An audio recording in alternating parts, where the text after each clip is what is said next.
टोचन करना हमें इतना भारी पड़ जाएगा ये हमने कभी सोचा भी नहीं था। लेकिन कहते हैं ना कि असली मजा तो वहीं आता है जहाँ रिस्क हो और जहाँ दिल की धड़कनें तेज हो जाएं। तो राम राम भाइयों, आपकी ही डिमांड पर आज एक ऐसा वीडियो लेकर आ गया हूँ जो शायद इस साल का सबसे बड़ा और धमाकेदार टोचन मुकाबला साबित होने वाला है। क्योंकि बहुत सारे भाई कमेंट करके बोल रहे थे कि बहादुर गदड़ी से टोचन करो, बहादुर गदड़ी से मुकाबला करवाओ। और उसी को ध्यान में रखते हुए आज हम एक दो नहीं बल्कि तीन बहादुर गदड़ी से सीधा भिड़ने वाले हैं। हाँ जी भाइयों, पूरे 3 ट्रैक्टर होंगे सामने और इधर अकेला हमारा बुलडोजर। तो सोचो टक्कर कितनी भयंकर होने वाली है। तो भाई वीडियो को पूरा देखना और अभी से कमेंट में बताना कि तुम्हारे हिसाब से कौन जीतेगा ये मुकाबला, बहादुर गदड़ी या फिर हमारा मॉन्स्टर बुलडोजर। भाई नाश्ता तो मैंने कर ही लिया है ताकि पेट में ताकत रहे और दिमाग भी ताजा रहे, क्योंकि मुकाबला आसान नहीं है। और अब मैं निकलने वाला हूँ अपने पास वाले शहर की तरफ, क्योंकि तीनों बहादुर गदड़ी वहीं खड़े हैं अपनी पूरी तैयारी के साथ। और अब वक्त आ गया है कि उन्हें दिखा दें असली दम किसमें है। और भाई बात कर लें अपने ट्रैक्टर की, तो देख लो ये खड़ा है हमारा शेर। तुम्हें तो पता ही होगा इसका नाम और इसका काम। अबे ये लाइट किसने ऑन कर दी? चलो रहने दो, इसे भी ऐसे ही रहने देते हैं। और खास बात बता दूं कि अपने ट्रैक्टर के पिछले टायर में पूरा पानी भरा हुआ है ताकि पकड़ और भी मजबूत हो, लेकिन आगे वाले टायरों में पानी नहीं है और यही बैलेंस आज बड़ा काम आने वाला है। तो भाई अब बताओ कितने महिंद्रा खींचने हैं, 1, 3 या 5? फिलहाल तो हमें सिर्फ 3 महिंद्रा मिले हैं जो आज हमारे टोचन ट्रैक पर लाइन से खड़े रहेंगे और मुकाबला करेंगे। तो ट्रैक्टर को पूरा चेक करके मैं अब निकलने वाला हूँ सीधा मुकाबले की जगह। और अब बैठता हूँ ड्राइवर सीट पर, करता हूँ स्टार्ट और दबाता हूँ एक्सेलरेटर। गड़गड़ाते हुए आवाज से पूरा गाँव हिलने लगता है। और भाई अब चलते हैं सीधा टोचन मुकाबले की तरफ। लेकिन मन में ये सवाल भी है कि क्या अपना बुलडोजर जीत पाएगा या बहादुर गदड़ी बाजी मार लेगी। तो भाई अब भगाते हैं अपने ट्रैक्टर को और सड़क पर दौड़ाते हुए धीरे धीरे शहर की तरफ बढ़ते हैं। रास्ता लंबा है और गाड़ी की गड़गड़ाहट कानों में संगीत जैसी लग रही है। हवा का तेज झोंका चेहरे से टकरा रहा है और दिल की धड़कन हर किलोमीटर के साथ बढ़ती जा रही है। काफी देर तक ड्राइविंग करने के बाद जब मैं शहर के करीब पहुंचता हूं तो अचानक से नजर जाती है कि सामने 2 बोलेरो खड़ी हैं और दिल में शक पैदा होता है कि कहीं पुलिस चेकिंग तो नहीं चल रही, क्योंकि इधर के इलाके में बजरी माफिया का खूब आतंक है और वो इलीगल बजरी सप्लाई कर रहे हैं। कहीं ये बोलेरो उसी की चेकिंग के लिए तो नहीं खड़ी? अब अगर मैं सीधे निकल जाऊँ तो शक करेंगे और रोका टोकी होगी। तो बेहतर है कि खुद जाकर पूछ लूं। ट्रैक्टर रोकता हूँ, नीचे उतरता हूँ और कदम बढ़ाता हूँ उन गाड़ियों की तरफ। पसीने की हल्की बूंदें माथे पर आ जाती हैं। माहौल में हल्की बेचैनी है, जैसे कोई अनहोनी होने वाली हो। लेकिन जैसे ही पास पहुंचकर बात करता हूँ तो सच साफ हो जाता है। हाँ भाई, ये पुलिस वाले बजरी माफिया को पकड़ने आए हैं और मेरा शक बिल्कुल सही निकला। लेकिन अब उन्हें हमसे एक हेल्प चाहिए। असल में रात को पुलिस स्टेशन के पास से एक बजरी माफिया भाग निकला था और ये लोग उसका पीछा कर रहे थे, लेकिन ट्रक अचानक से कीचड़ भरे मैदान में फंस गया और अब वो बाहर ही नहीं निकल रहा। पुलिस वालों का कहना है कि तुम अपने ट्रैक्टर से उस ट्रक को बाहर खींच दो। पहले तो मैं हिचकिचाया, लेकिन भाई पुलिस की बात ठुकराना आसान नहीं होता और आखिरकार हाँ कर दी। अब तो ट्रक ने ट्रैक्टर की तरफ बढ़ा और उसे स्टार्ट करके उस जगह की तरफ ले जाने लगा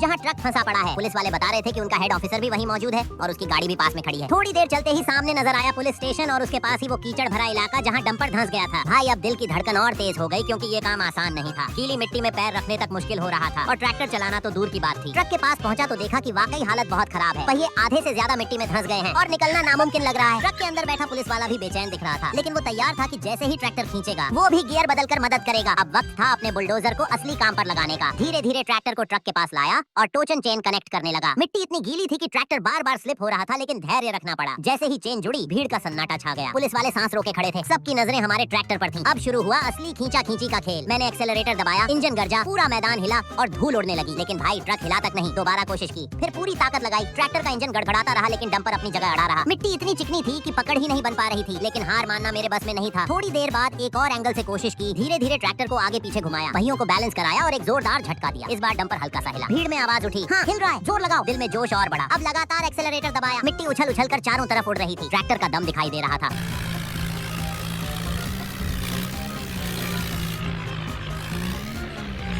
और आखिरकार कुछ ही देर बाद वो डंपर बाहर निकल आया। भीड़ तालियों से गूंज उठी। पुलिस वाले खुशी से झूम गए और पुलिस अफसर खुद आकर बोला, भाई तू तो कमाल का आदमी निकला, असली मददगार। मैं मुस्कुराया और सोचा कि चलो ये काम निपटा, अब असली मुकाबले की बारी है, बहादुर गदड़ी से टोचन। पुलिस वालों ने धन्यवाद कहा और मैं ट्रैक्टर स्टार्ट करके निकल पड़ा उस शहर की तरफ जहाँ तीनों बहादुर गदड़ी अपनी पूरी ताकत के साथ इंतजार कर रहे थे। रास्ते में दिल बार बार सोच रहा था, क्या 3 ट्रैक्टर मिलकर हमारे बुलडोजर को हरा देंगे या फिर बुलडोजर फिर से इतिहास रचेगा। काफी देर की ड्राइविंग के बाद आखिरकार उस मैदान में पहुंच गया जहाँ टोचन मुकाबला होना था। सामने से ही बहादुर गदड़ी की गैंग नजर आई। उनके ट्रैक्टर लाइन से खड़े थे, लोग जमा थे, बच्चों से लेकर बूढ़ों तक सब इंतजार कर रहे थे। माहौल में गजब का रोमांच था। मैं धीरे धीरे ट्रैक्टर को लेकर उनकी तरफ बढ़ा और जाकर ट्रैक पर खड़ा कर दिया। अब वक्त था एक एक करके सबको करीब से दिखाने का। सबसे पहले खड़ा था पहला बहादुर गदड़ी, भारी भरकम ट्रैक्टर, चमकती बॉडी और स्टीयरिंग पर बैठा ड्राइवर आत्मविश्वास से भरा। फिर उसके आगे दूसरा गदड़ी और आखिर में तीसरा। तीनों पूरी तैयारी के साथ खड़े थे और उनके चेहरों पर साफ दिख रहा था कि आज वो पीछे हटने वाले नहीं। अब एक तरफ खड़ा था अकेला बुलडोजर और दूसरी तरफ तीनों गदड़ी। मुकाबला शुरू होने से पहले ही माहौल में ऐसा तनाव था मानो कोई जंग छिड़ने वाली हो। लोग चिल्ला रहे थे, आज देखेंगे असली किंग कौन है। मैं फिर से अपने बुलडोजर में बैठा और हाथ स्टीयरिंग पर कस लिया। काफी देर की बातचीत और तैयारी के बाद आखिरकार तीनों ट्रैक्टर लाइन में जोड़ दिए गए। टोचन चेन कसी गई और सब कुछ सेट हो गया। मैंने ट्रैक्टर से उतरकर खुद चेन को चेक किया, सब कुछ परफेक्ट था। अब वक्त था असली भिड़ंत का। भाई जैसे ही मुकाबला स्टार्ट हुआ, तीनों बहादुर गदड़ी ने पूरी ताकत लगाई और हमारे ट्रैक्टर को खींचने लगे। बुलडोजर थोड़ा सा आगे उठा लेकिन पीछे 1 इंच भी नहीं गया। मानना पड़ेगा, गदड़ी जोरदार कोशिश कर रहे थे। भीड़ चीख उठी, खींचो खींचो। अब मैंने एक्सेलरेटर दबाया, बुलडोजर कर जा। गाइस तुम जल्दी से लाइक करो जिससे निशु भाई का बुलडोजर ट्रैक्टर जीत जाए। और भाई ये क्या, हमारा ट्रैक्टर धीरे धीरे पीछे खिसकने लगा है। अरे गाइस ये कैसे हो गया। दिल की धड़कनें तेज हो रही हैं। भीड़ की आवाज एकदम खामोश सी पड़ गई है। सबके चेहरे पर टेंशन साफ नजर आ रही है। गाइस तुमने लाइक नहीं किया, इसीलिए तो जल्दी से लाइक करो वरना ये मुकाबला हाथ से निकल जाएगा। और जैसे जैसे लाइक बढ़ते गए, तभी अचानक से निशु भाई का बुलडोजर जोर से गड़गड़ाने लगता है। इंजन की दहाड़ पूरे मैदान में गूंजने लगती है, जैसे कोई शेर जंगल में गरजा हो। टायर मिट्टी को फाड़ते हुए घूमने लगते हैं, जमीन हिलती है और भीड़ फिर से चीख चीख कर चिल्लाने लगती है, आ गया दम, आ गया असली मजा, बुलडोजर अब दिखाएगा असली ताकत। और सच में जैसे ही बुलडोजर ने पूरा दम लगाया, तीनों गदड़ी एक झटके से पीछे खिसक गए। माहौल में शोर गूंज उठा, ढोल बजने लगे, बच्चे कूद कूद कर चिल्लाने लगे। गदड़ी बार बार गियर बदल रहे थे। उनके चेहरों पर पसीना बह रहा था लेकिन हार मानने का नाम नहीं ले रहे थे। वो आपस में इशारे कर रहे थे, और जोर लगाओ, आज बुलडोजर को झुकाना ही होगा। लेकिन बुलडोजर की पकड़ मिट्टी में गहरी थी। हर बार जब लगता कि अब तीनों मिलकर उसे पीछे खींच लेंगे, तभी मैं जोरदार एक्सेलरेटर दबा देता और पूरा खेल पलट जाता। भीड़ पागल हो चुकी थी। कोई ताली बजा रहा था, कोई मोबाइल से वीडियो बना रहा था, कोई ढोल की थाप पर नाच रहा था। गदड़ी पूरे दम खम के साथ लगे रहे लेकिन बुलडोजर हर बार भारी पड़ता रहा। काफी देर तक ये जंग चलती रही। टायर मिट्टी को फाड़ते रहे, इंजन गरजते रहे, भीड़ की सांसें अटकी रहीं और आखिरकार वो पल आ ही गया जब तीनों गदड़ी थक कर धीरे धीरे पीछे हट गए। चेन ढीली पड़ गई और बुलडोजर बीच मैदान में गर्जना करता खड़ा रह गया। भीड़ दीवानी हो गई, लोग दौड़कर पास आ गए, बच्चे कंधों पर चढ़कर चिल्लाने लगे, टोचन किंग, टोचन किंग। गांव के बुजुर्ग भी सिर हिलाकर बोले, आज फिर साबित हो गया, ताकत भी वही जिसकी मेहनत और हौसला बड़ा हो। गदड़ी हार मानकर भी मुस्कुराते हुए बोले, भाई बुलडोजर के सामने तो 3 नहीं